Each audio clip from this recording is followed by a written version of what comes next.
प्रिय विद्यार्थियों, स्नातक अंतिम वर्ष कला की कक्षा में हम अंतर्राष्ट्रीय संबंधों के अंतर्गत संयुक्त राष्ट्र संघ को ले रहे हैं। संयुक्त राष्ट्र संघ के 6 प्रधान अंगों में एक सुरक्षा परिषद है, जिसका जो कि कार्यपालिका की तरह है और जिसका प्रधान दायित्व युद्धों को रोकना, अंतर्राष्ट्रीय शांति की दृष्टिगत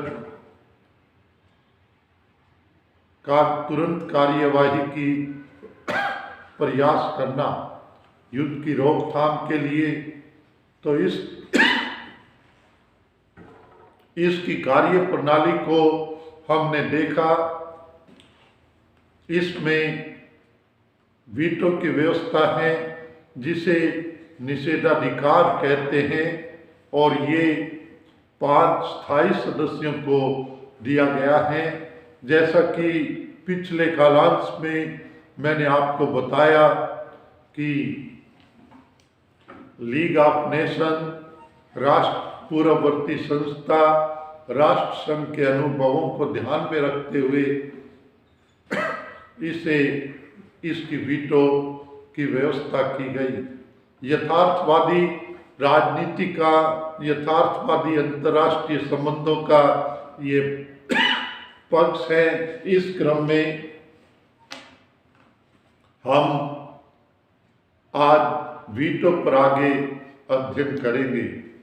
प्रथम तो डबल वीटो है, अर्थात जो सुरक्षा परिषद की कार्य प्रणाली है, उसमें किसी भी स्थायी सदस्य को जो वीटो प्रयोग करना चाहता है, एक बार नहीं 2 बार वीटो प्रयोग करना पड़ता है। इस की कार्य प्रणाली में विषयों का निर्धारण नहीं किया गया है कि कौन से महत्वपूर्ण विषय होंगे और कौन से सामान्य विषय।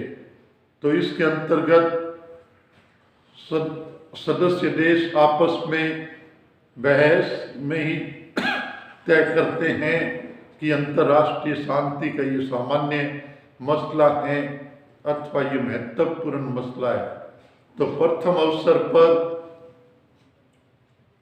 किसी विषय को सामान्य विषय बनने से रोकने के लिए वीटो किया जाता है, और सामान्य प्रस्तावों पर वीटो नहीं होता।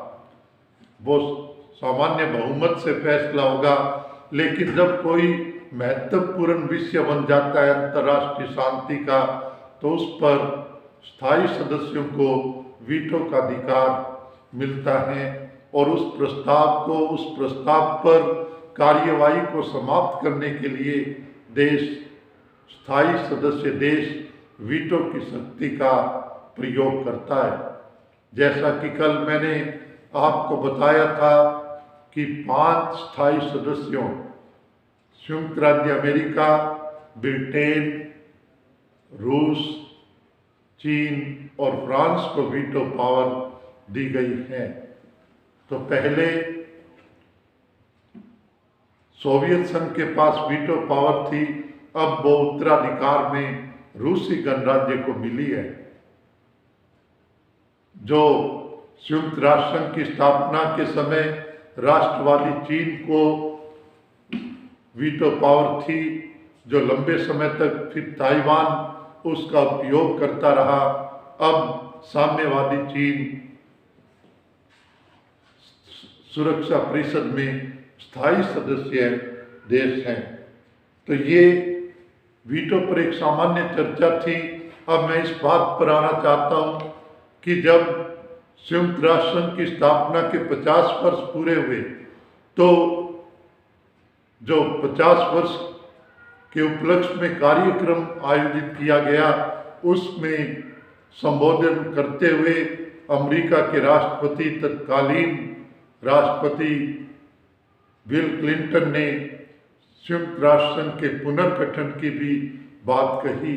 इस पुनर्गठन प्रस्ताव में उन्होंने वीटो के विस्तार, वीटो की शक्ति या संयुक्त सुरक्षा परिषद के स्थायी सदस्यों में विस्तार की बात कही।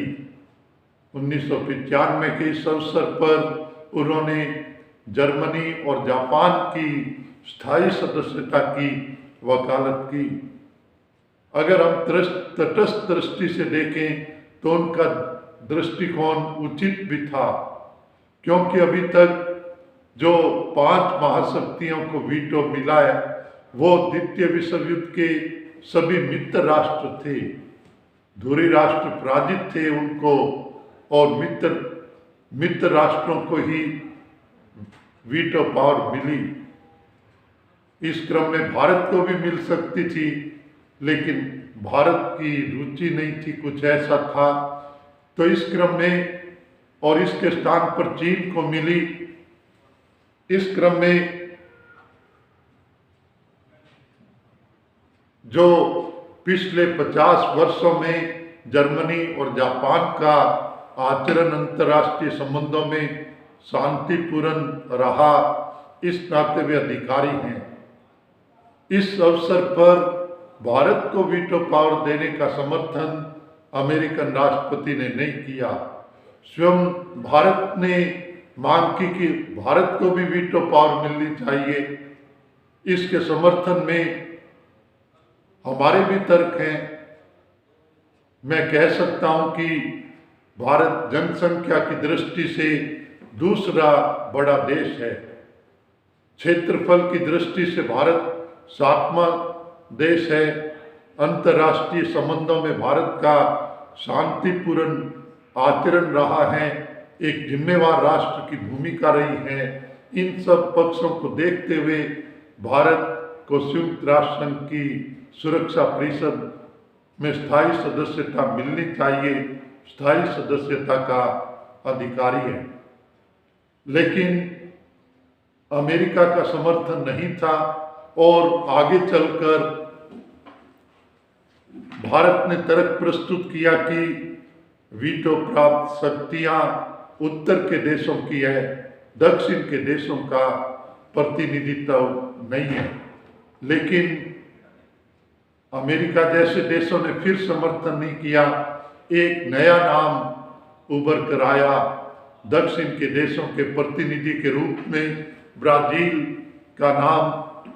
तो अतः भारत ने भी आगे चलकर प्रयास किए, एक समूह बनाया जिसमें ब्राजील, जर्मनी, जापान और दक्षिणी अफ्रीका और भारत शामिल थे।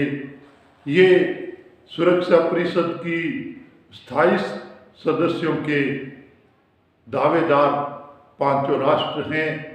और आगे चलकर जो अमेरिका का प्रस्ताव आया वो 15 वर्ष के लिए बिना वीटो की शक्ति के इन 5 देशों को सुरक्षा परिषद में प्रतिनिधित्व देने की बात कही।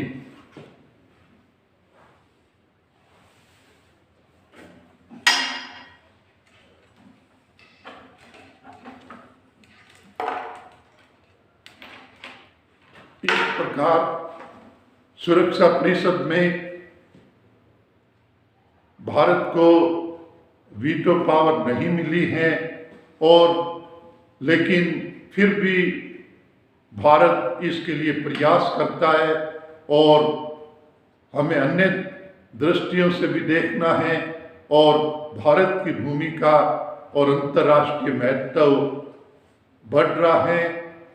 हमें संयुक्त राष्ट्र संघ के नए स्वरूप, उसके लोकतांत्रिक पक्ष में भारत की बढ़ती हुई भूमिका और महत्व के हमें प्रयास करने हैं, बल्कि संयुक्त राष्ट्र संघ को भी सफल बनाना है। तो इस दृष्टि से हमने सुरक्षा परिषद की वीटो की कार्य प्रणाली की चर्चा की। केवल वीटो के प्रति आलोचनात्मक दृष्टिकोण ही नहीं हो, बल्कि दोनों पक्षों को देखें। और जब हम भारत की स्थायी सदस्यता का समर्थन करें तो उस समय भी हम भारत की स्थायी सदस्यता और जो अन्य अंतर्राष्ट्रीय पक्ष हैं उनको ध्यान रखें। लेकिन ये तय है कि आगामी विश्व में संयुक्त राष्ट्र संघ में भारत की भूमिका बढ़नी चाहिए, भारत के प्रयास विश्व शांति की दृष्टि से महत्वपूर्ण होने चाहिए। ऐसा हमारा लक्ष्य रहना चाहिए। धन्यवाद।